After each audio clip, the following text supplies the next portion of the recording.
¿Ustedes se han preguntado si ustedes tuvieron los papás que querían haber tenido? El día de hoy, Marcela Escalera les va a dar una cátedra sobre cómo lo que imaginábamos y la realidad tiene un impacto en nuestra vida emocional adulta. Todos tenemos como estos momentos en los que reflexionamos e idealizamos o a veces juzgamos lo que nos tocó vivir en nuestra infancia, quienes fueron nuestros papás. Y la verdad es que en nuestra infancia nos moldeamos, no solamente en hábitos, en costumbres, sino emocionalmente.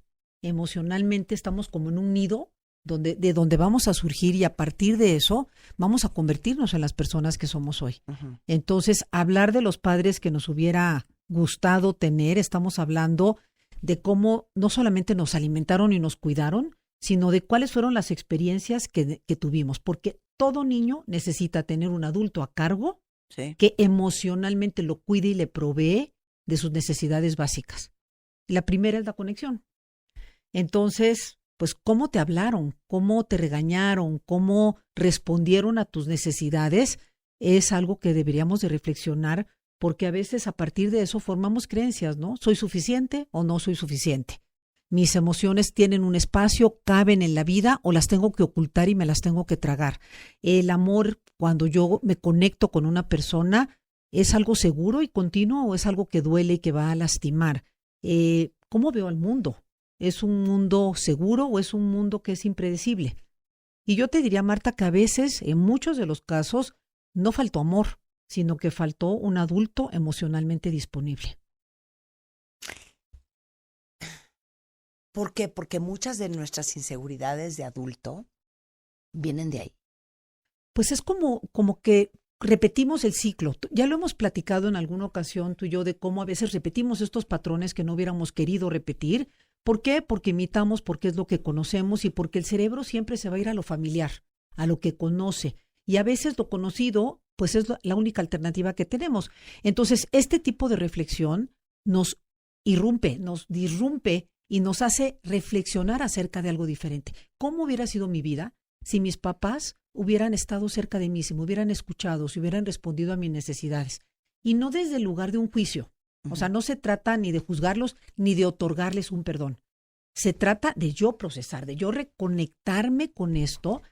Y te voy a decir, ¿para qué? Para poder llorar lo que no hubo y entonces poder ver lo que sí hubo. Porque en la mayoría de los casos pudo haber carencias, pero también hubo unos padres presentes, amorosos y con la mejor intención. Entonces, a lo mejor tu papá o tu mamá no fueron perfectos, no eran lo que tú hubieras querido. Pero cuando lloras eso, entonces se abre un horizonte donde puedes ver lo que sí hubo. Y seguramente hubo mucho. Ok. ¿Puedo abrir un paréntesis y armar un desorden? ¿Sí? Tú sígueme. Yo sé que sí.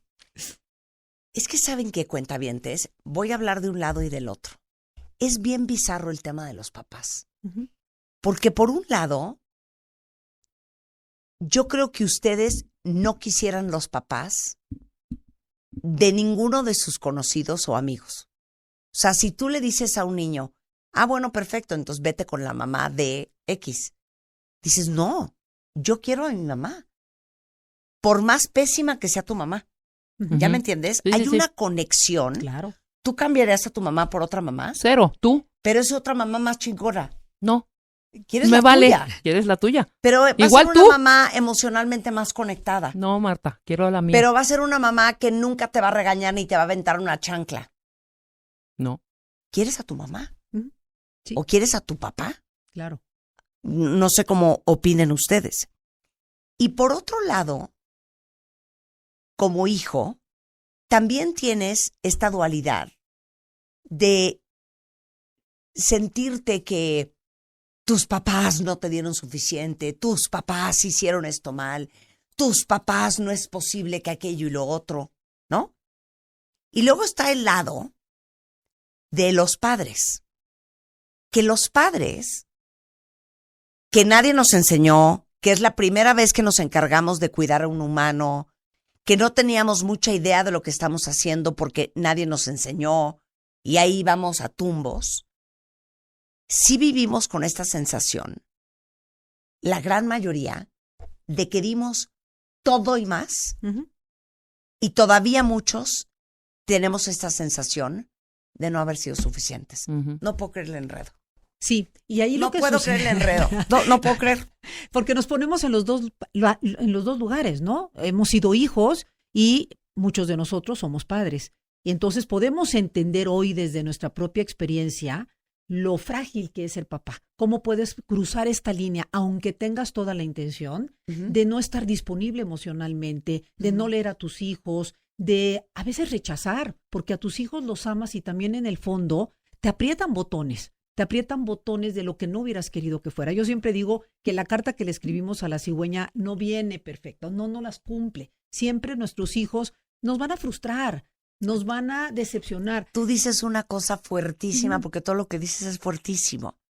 Que a los hijos se les ama y se les llora. Claro, por supuesto. Y eso es ser papá y eso es ser mamá, de verdad.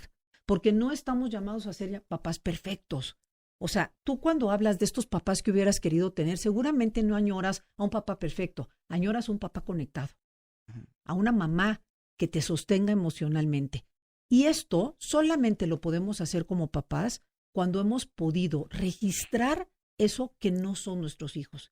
Y entonces vamos también a poder ver su luz. A Fíjate ver, cómo dame el ejemplo. tiene que ver con llorar, porque tienes una hija que te hubiera encantado que fuera más social o que fuera más estudiosa, o tu hijo que fuera más deportista. Y a veces luchamos contra eso y los presionamos y les vemos con una mirada de rechazo. No se los tenemos que decir. Nuestros hijos leen que no son completamente invitados a nuestra vida. Es que eso está impresionante. ¿Sí? Porque cuando uno decide tener un hijo, Tienes. te imaginas una manzanita en una carriola, Ujú. haciendo gugú, Sí. pero no se te cruza por la cabeza, y díganme si yo estoy mal, cuentavientes, no sé cómo fue su proceso para ustedes, que a lo mejor tu hijo va a ser introvertido, Ujú. no como tú, que Exacto. eres ahora sí que arroz de todas las fiestas. Claro. Que tu hijo va a ser súper penoso, que tu hija va a odiar los moños, las coletas y los vestidos, o que tu hijo va a crecer pensando que en realidad está en el cuerpo equivocado y que es una hija, Ujú. o que tu hijo va a ser menos inteligente que tú, o que tu hijo va a tener un gusto muy diferente, o que le van a interesar otras cosas, o que su mente va a otra velocidad, o que tiene un cuerpo que nunca te imaginaste que iba a tener tu hijo. Sí, Entonces, eso se siente, claro. se siente. Y además lo transmites, aunque no lo digas, aunque digas yo lo disimulo, con tu mirada, con tus gestos, con tus actitudes, lo transmites. O sea, estoy pensando, No. ¿en qué momento uno dice, es que yo nunca pensé que yo iba a parir un hijo con tatuajes en la espalda? ¿No? ¿No? Por ejemplo. Claro. Sí, claro. Y esa parte, Marta, a veces decimos en nuestro interior, no, una buena mamá no puede pensar eso. No, mejor que ni se me pase por la mente porque yo quiero dar lo mejor de mí. Y entonces lo único que sucede es que estás todo el tiempo resistiendo algo que persiste y se vuelve más fuerte. Y se transmina, se nota, tu hijo o tu hija lo lee. Te voy a decir por qué. Porque no terminas de invitarlos a existir en tu presencia. Porque siempre hay un pero. Y la única manera en la que podemos extender una invitación amplia a nuestros hijos a existir en nuestra vida es llorándolos.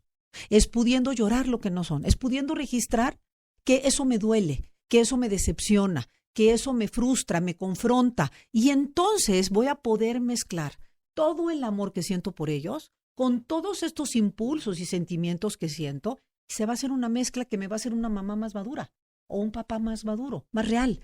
¿Sabes en qué se nota mucho? ¿Cuántas veces no han oído o no les han dicho? Es que es igualito a su papá. Esa frase de una mamá Uh-huh. es una frase un poco de rechazo. Y es una frase de, no entiendo de dónde nació este ser, porque de mí no. Este es del lado de su papá. Sí. ¿No? Y ahí de lo que se trata, Marta, es de poder entrar en contacto con lo que nosotros sentimos. O sea, mucho más, porque yo te voy a decir, hay relaciones que persisten hasta la vida adulta, donde hay mamás o papás que siguen queriendo cambiar a sus hijos, que siguen tachándolos, que siguen juzgando aquello que no fue. O que siguen del peor humor, por no decir otra palabra, Uh-huh. porque sus hijos son como son. Exacto. Entonces, ¿qué pasa con ese hijo? Sea un adolescente, sea un adulto, sea un niño. Pues en el fondo tiene el ideal de un papá que quisiera o una mamá que quisiera. Y voltear a ver ese ideal no implica que los juzguemos ni que nos tengan que pedir perdón, porque yo sí te puedo decir que cada vez estoy más convencida que tenemos los papás que nos corresponden, que nos toca aprender en la relación y que no nos toca perdonarlos. Nos toca realmente poder entrar en la relación desde un lugar donde podamos recibir lo que nos pueden dar. Y no va a ser lo que nosotros queremos siempre. Entonces, ¿qué pasa cuando piensas en este papá ideal o esta mamá ideal? Pues que creas como un mapa que te dice cuáles son tus necesidades. Me hubiera encantado tener una mamá que en la noche me contara un cuento, un papá que cuando me caía me levantara y me apapachara. No, o sea, todos tenemos, yo me acuerdo que yo decía, yo cuando sea grande a mis hijos siempre les voy a comprar un globo cuando quieran, ¿no? Ese era como mi ideal de niña chiquita, porque íbamos al parque y vendían globos y a veces me compraban y a veces no. Y tú supones que lo vas a hacer, pero no es cierto, eso no es lo que estamos buscando, no es el papá ideal. Estamos buscando un adulto conectado con nosotros, emocionalmente disponible. ¿Puedes darnos ejemplos de cómo la herencia emocional y los patrones inconscientes se manifiestan en la adultez? Fíjate, Marta, nacemos con un temperamento. O sea, desde el cunero tú puedes ver niños que están más inquietos, otros que duermen plácidos, que son más reactivos. O sea, sí sabemos que desde el nacimiento hay niños más sensibles que otros, ¿no? Pero también sabemos que la conexión y el vínculo es lo que va a permitir a ese niño o a esa niña desde bebé conectarse con ese adulto que se hace cargo. Y a lo largo de los primeros años de vida, el vínculo va profundizando, es decir, se van dando diferentes maneras de conectarnos con ese adulto que se va a hacer cargo de nosotros. Y hay una que tiene que ver con ser importante y ser significativo, que se da desde bien chiquitos, desde los 3 años de edad más o menos. El niño quiere ser importante para ti, quiere ser valorado para ti. Y si ese niño siente que tú, no sé, te gusta estar con él o con ella, que le das un espacio, que tienes un tiempo dedicado a estar en esta convivencia, va a sentir que es importante y que ocupa un lugar en tu vida y en el mundo. Pero ¿qué pasa si tú le mandas el mensaje de que es flojo, de que es cochino, de que es grosera, de que es egoísta? Entonces esto se empieza a quedar en nosotros y empezamos a esforzarnos por ser gustados, porque bien dijiste hace rato y lo confirmó también, lo confirmaron las dos también, Rebeca, haríamos lo que fuera porque nuestros papás nos quieran, nos vean y nos reconozcan. Entonces, cuando tú tienes a un niño, por ejemplo, que creció con papás que son ausentes, pues su cerebro todo el tiempo está en separación. Es como un vínculo que va y que viene o que no está presente. Y entonces ese niño se puede volver hipervigilante, puede estar todo el tiempo buscando la aceptación de alguien más, quizá tenga muchísimo miedo al abandono cuando va creciendo y este patrón se va volviendo un rasgo. Y no naciste con él, o sea, se formó por una relación. A lo mejor te sucedió que tuviste un papá muy crítico, una mamá muy exigente y te volviste súper perfeccionista y autoexigente. Yo soy súper perfeccionista. Y sí te quiero decir, funcionar... Porque los estándares de mi mamá eran muy altos. Y tiene un costo emocional. Sí. Tiene un costo emocional, porque desde afuera funcionar se ve como algo muy exitoso, pero tiene un costo. 100%. No necesariamente estás bien emocionalmente adentro. Y el tema aquí es que nuestro potencial humano se desarrolla cuando conectamos con nuestras emociones, con nuestra vulnerabilidad. Y hoy la verdad es que la mayoría de nosotros evitamos la vulnerabilidad. Queremos ser fuertes, tener grandes logros, ¿no? Y esto es un costo que tiene que ver con lo que vivimos cuando éramos niños. Ahora, ¿no nos marca de por vida? No. ¿Podemos cambiarlo? Sí. Y esto, el chiste que tiene es cómo puedo yo encontrar adentro de mí estas lágrimas que me permitan, como lo he dicho y lo repetiré, llorar lo que no hubo o lo que pasó, que a lo mejor fue algo que me marcó, para entonces yo poder ser transformado, Marta, porque hasta que lloras, no eres transformado. Y el valor de las lágrimas, ya lo hemos platicado aquí, hoy está desprestigiado. Hoy queremos que hay que ser hijos felices y que nosotros debemos de buscar la felicidad a toda costa. Y no es eso, es para poder ser felices necesitamos encontrar la tristeza, porque se mezcla. Y eso es lo que nos permite ser humanos. Pero entonces, ¿cómo procesar? Porque si yo ahorita les pregunto a ustedes, denme una lista de lo que les faltó a sus papás. O si les digo, denme una lista de la forma en que ustedes son hoy y de dónde creen que viene, pues, hombre, podemos escribir pliegos, pero ¿cómo dejar de mirar solo lo que faltó? Y por qué es importante imaginar a esos padres que necesitamos que no tuvimos. Porque te mapea, Marta, qué es lo que necesitas hoy. Y te das cuenta entonces de si eres una persona que en tu relación, por ejemplo, te peleas y luego aplicas la ley del hielo y entonces quieres que te busque y que te lleve flores, pero entonces te vuelves a pelear, y estás en una búsqueda constante emocionalmente donde hay como un detonante que tiene que ver cuando te me vas, más te quiero. Y entonces entramos en este tipo de relación. O a lo mejor tenemos respuestas emocionales violentas, a lo mejor somos de mecha corta, somos erupcionamos con mucha facilidad ante la agresión.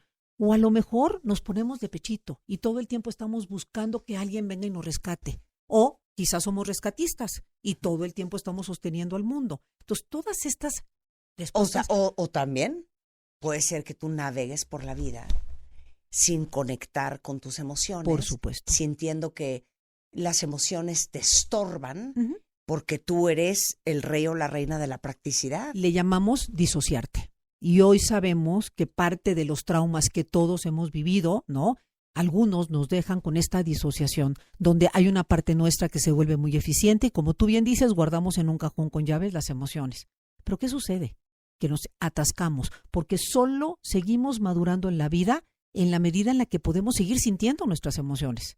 Entonces, si no nos atoramos en ciertos patrones y la realidad es que como seres humanos, cuando nos hacemos cargo de alguien más, cuando somos papás, volvemos a tener la oportunidad de mover nuestras emociones, porque nuestros hijos nos aprietan todos los botones, Marta. Y la paternidad, la crianza, ponerte a cargo de alguien es una segunda oportunidad para madurar.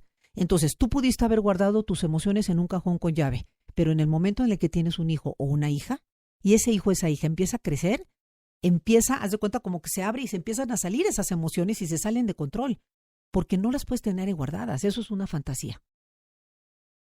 Te vas a volver loca con lo que acaba de escribir ¿Quién? Pepe. ¿Qué dice? Qué terapéutico ha sido escuchar esto con mi mamá a un lado. Abrieron nuestra conversación y literal me dijo, yo no esperaba tener un hijo tan amargado. Ja, ja, ja, ja, ja, that's me. Y la entiendo perfecto. Tampoco yo esperaba ser tan fastidioso. Fíjate que, ay, Pepe. Pepe. Gracias porque, bueno, con esto vale la pena, ¿no? Con escuchar lo que tú dices. Yo te quiero decir que a mi mamá también le dije que hay que escuchar hoy este programa y estoy segura que abre canales. Ahora, no se trata de que nuestras mamás cambien. No se trata de que nos pidan perdón. No se trata de que lleguemos con un dedo grande a juzgarlos. Cuando hablamos de esta idealización es algo que está dentro de nosotros, no es algo que tiene que cambiar. Porque muchos de nosotros tenemos la fortuna de tener a una mamá o a un papá aún vivo, pero algunos otros no. Sus papás ya murieron. Entonces dirán, pues, ¿cómo puedo sanar esto? Pues es que se trata de sanarlo dentro de ti. Es un proceso interior donde, fíjate lo que voy a decir, lo que no puedes cambiar de afuera tiene el poder de transformarte. Tú no puedes cambiar tu pasado, tú no puedes cambiar a tus papás, pero sí te puedes transformar tú. Y cuando tú te mueves a otro lugar, todo cambia, Marta. Y ese es el chiste. Cuando somos chiquitos, cuando somos niños, dependemos de que alguien nos dé para podernos realizar y para poder madurar. Pero cuando somos adultos, ya no dependemos de que alguien nos dé, ni de que nuestra mamá cambie, ni de cambiar el pasado.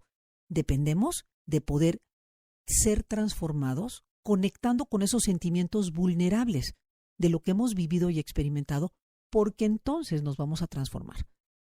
Yo sé que tú me dices muchas veces que, los sentimientos a veces son incómodos, ¿no? A veces interfieren con ser eficiente, pero son indispensables para poder madurar. Entonces, estos padres ideales que no existen son un marco de referencia para que nosotros nos movamos a convertirnos en adultos a cargo, que podamos brindar a quienes dependen de nosotros la disponibilidad emocional que necesitan. Fíjate qué poquito. ¿Esa es la reparentalización? Pues la reparentalización quiere decir con que tú te proveas aquello que tus papás no te pudieron dar.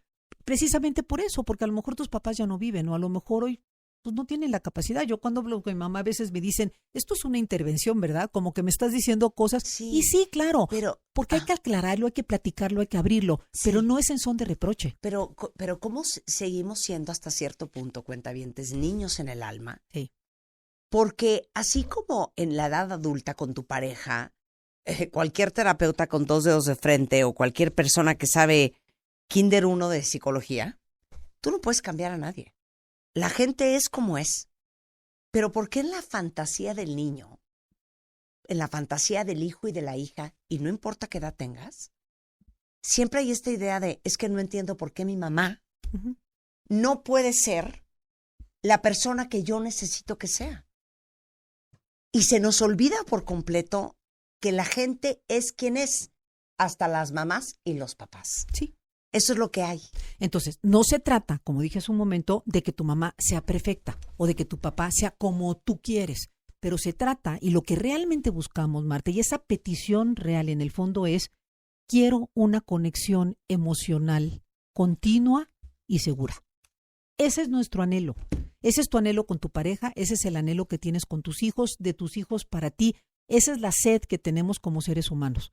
Lo que más necesitamos son conexiones profundas, desde un vínculo seguro.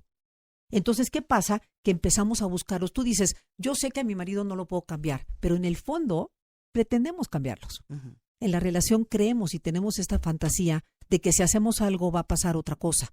Y es importante entender que lo que estamos buscando es un vínculo. Y en una relación de pareja, por ejemplo, lo que estás buscando es que él te cuide y te provee y te dé este vínculo que necesitas y que tú le puedas proveer a él esta conexión y esta seguridad que él necesita. Y es este alternar lo que nos permite realizarnos como pareja. Pero cuando somos hijos, no se trata de cuidar y alternar con nuestros papás cuando somos pequeños, sino de que nuestros papás nos den. Por eso existe siempre esta necesidad de recibir.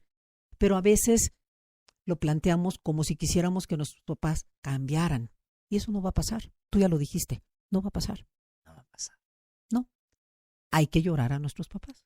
Y ahí es donde viene esta frase que realmente es transformadora, porque nos permite cambiar a nosotros internamente y entonces desde un lugar más maduro poder voltear a ver la relación y tener la oportunidad de sanarnos internamente.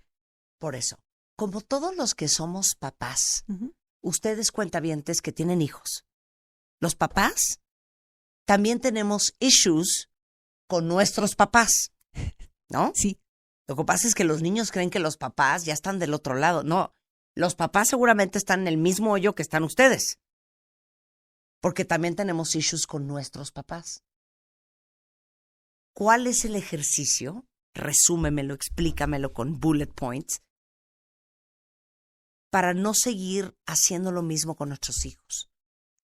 Lo primero, Para tratar, porque seguramente van a crecer igual, diciendo, no tuve los papás que yo hubiera querido, o mi mamá de veras, para no seguir perpetuando esto.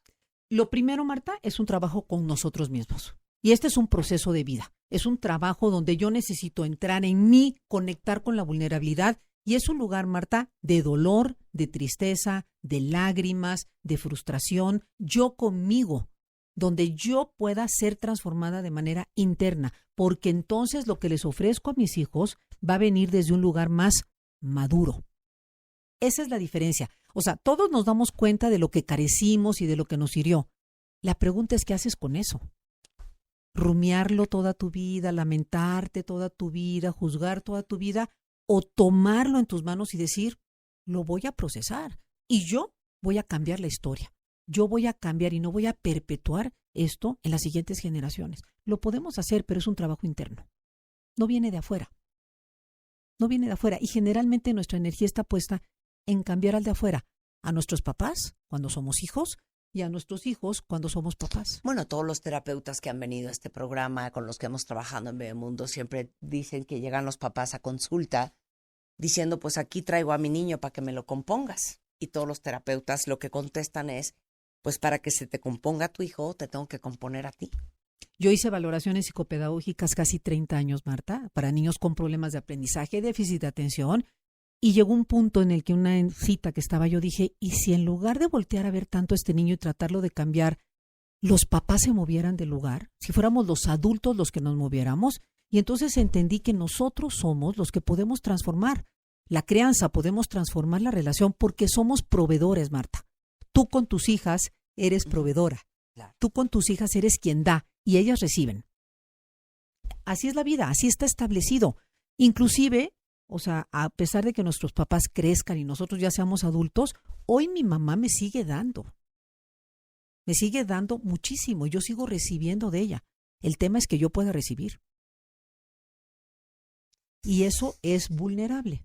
Eso nos pone en un lugar otra vez de movimiento emocional. O sea, el tema aquí tiene que ver, Marta, con que no nos podemos brincar ese movimiento emocional. No existe la felicidad, esta plana donde todo funciona y va bien. Necesitamos encontrar el movimiento emocional que nos permita encontrar tristeza para entonces poder encontrar la alegría y encontrar la realización. Y la verdadera realización del ser humano se da cuando se pone al servicio de alguien más. Ahora, esto no es algo que yo diga, esto lo sí. sabemos. Ahora, los padres marcan, pero me encantó lo que dijiste, pero no tienen por qué definirte para siempre. No, justo, tú tienes Porque el tampoco poder. se vale los que de ahí se agarran de es que cuando yo era chiquito mis papás, ¿no? Uh-huh. Exactamente. Porque hay un trabajo emocional que puedes hacer cuando tú dejas de estar pidiendo todo el tiempo hacia afuera que venga alguien y te rescate y puedes empezar a decidir qué es lo que haces con eso. Ajá. Entonces, la adultez emocional empieza cuando dejamos de vivir como víctimas de lo que nos pasó y nos convertimos en protagonistas de lo que elegimos construir. Ese es el tema. Vuelve a repetir eso. La adultez emocional comienza cuando dejamos de vivir como víctimas de lo que nos pasó y nos convertimos en protagonistas de lo que elegimos construir. Y yo sé que hay gente que nos está escuchando, Marta, que vivió abusos, que vivió maltrato, que vivió negligencia, que vivió experiencias fuertísimas y dolorosas en su vida. Pero el tema no es lo que te pasó, es cómo lo vives y qué haces con él. Hoy el tema de trauma se ha abierto y hoy hablamos acerca de esto y tenemos muchísimos recursos, Marta, para poder sanar. Y sanar no quiere decir que se te quite el dolor, sanar no quiere decir que se te olvide lo que pasó, ni quiere decir que perdones a quien lo hizo. Sanar quiere decir trabajar emocionalmente contigo para que puedas vivir hoy sin tener que estar determinado por eso que sucedió, por esa historia que tienes. Entonces, hoy sabemos que no se trata de justificar lo que pasó, sino de encontrar las lágrimas para que podamos ser transformados. No sé cómo te vas a ir a tu casa, tranquila, ¿eh? Sabiendo lo que nos veniste a remover a todos ahorita. Oye, hasta tartamudeé al final, ¿no? Trastabillé porque sí es un tema fuerte, es un tema muy importante que todos estamos viviendo, Marta. Es un placer hablar a todos contigo. Para mí también. Me fascina hablar Muchísimas contigo. Gracias. Muchas gracias.